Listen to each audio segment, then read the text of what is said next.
කැනඩාව ලෝකෙ විශාලතම රටක් වුණත් ජනගහනය සාපේක්ෂව අඩුයි. අපි බලමු ඒ ගැන කරුණු පහක්.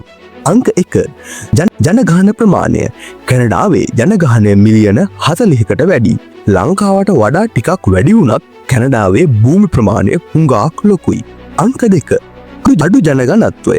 කැනඩාවේ ජනගණත්වය හරිම අඩුයි.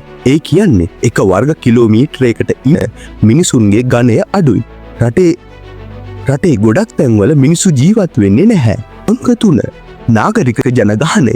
වැඩිපුරම මිනිස්සු ජීවත් වෙන්නේ ටොරෙන්ටෝ, මොන්ට්‍රියල්, වැන්කූවර් වගේ ලොකු නගරවල. රටේ දකුණු ප්‍රදේශයේ තමයි ජනගහනය වැඩියෙන්ම ඉන්නේ. අංක 4. සංක්‍රමණිකයන්ගේ බලපෑම. කැනඩාවේ ජනගහනය වැඩි වෙන්නේ වෙනත් රටවලින් එන සංක්‍රමණිකයන් නිසා. කැනඩාව සංක්‍රමණිකයන්ට හිතකර රටක්. අංක 5. විවිධ ජාතීන්. කැනඩාවේ විවිධ ජාතීන්ට අයත් මිනිස්සු ජීවත් වෙනවා. ඒ නිසා මේක බහුසංස්කෘතික රටක්. විවිධ ආහාර, භාෂා, සංස්කෘතීන් කැනඩාවෙන් දක්නට ලබා ගන්න පුළුවන්.